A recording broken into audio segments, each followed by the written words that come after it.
Alright guys, I want to start this video off by thanking you for your support over the last year.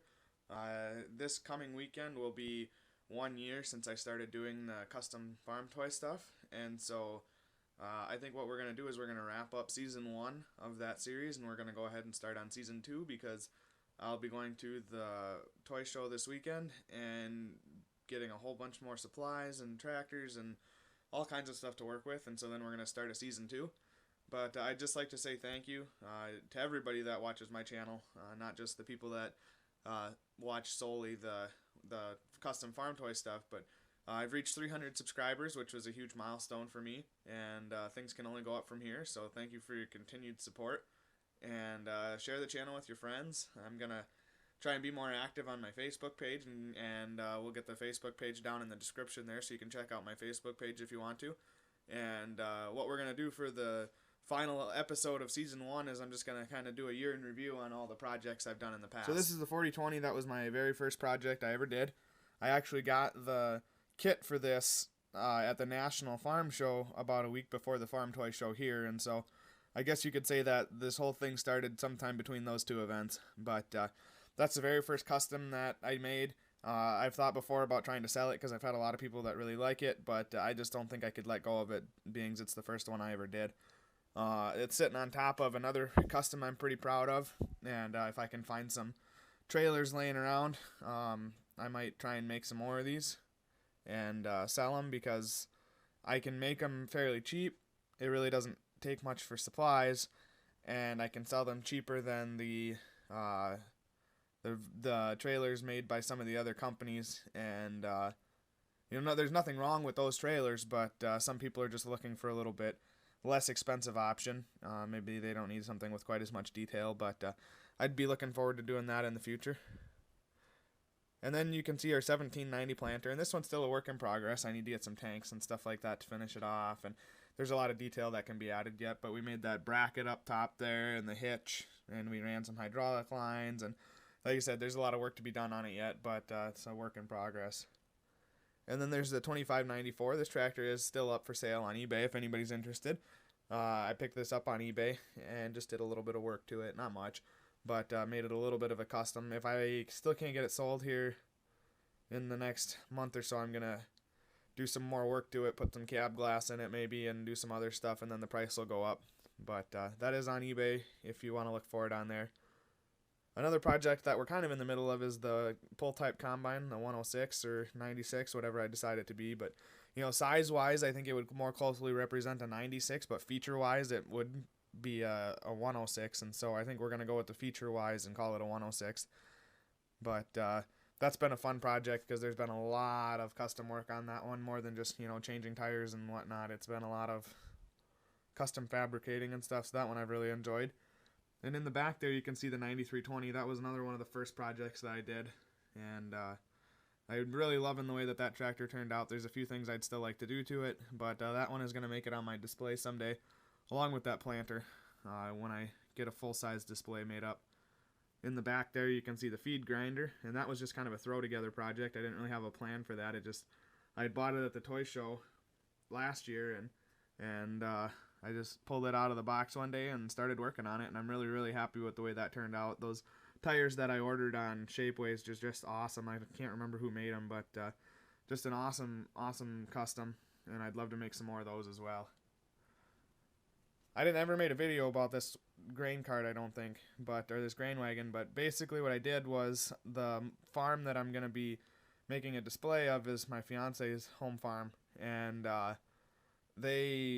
the first thing they do whenever they get a gravity wagon is they pull the box off of it and flip it around because of the way that they unload. They have to have the unloading side on the right-hand side of the wagon if you're facing it from the back. And so I took it off and I had to cut the casting a little bit and whatnot and flip that around, and then I have to move the ladder to the front. And I think I was going to try and make this one into a J&M, but I think they have more Parkers than they do J&Ms, and so I think I'm going to actually make this one into a Parker 725 if I can find the right paint color. But here's the 8330. That one's going to be an 8235. I've got some wheels on it from Daryl Stangler, and that in its own makes a huge improvement. Then it's got the 3-point hitch from Moores, and this will be the planter tractor mainly, but in the fall they probably use it to pull grain carts. I know they use their 7930 for sure to pull grain carts, but we'll see. I may have this one just parked in the shop or something, hooked up to the planter, but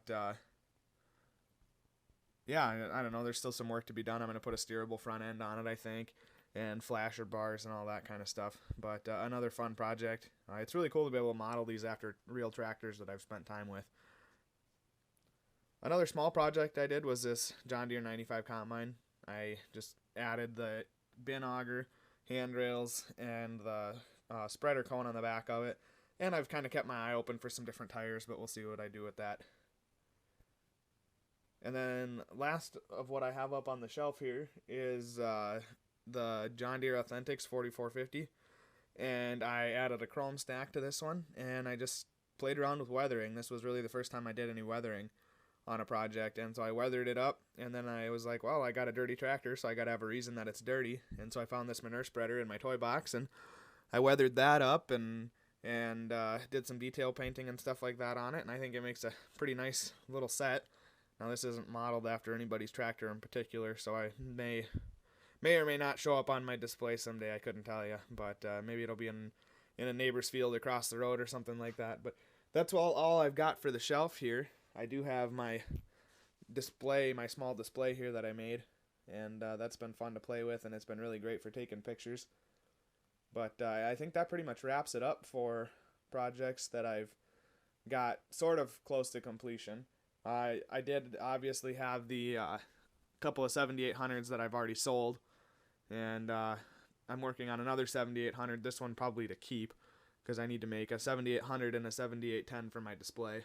But who knows? I mean, if they turn out really, really good, I may want to sell them. So this is where we've gotten in a year. It's been a year of a lot of learning, and it's been a busy year too, and so I haven't been able to work on these things quite as much as I'd like to. And so I look forward to getting a lot more done this coming year. And like I said, I'm going to try and be more active on my Facebook page, and I'd really start to like to start doing some more customs for sale.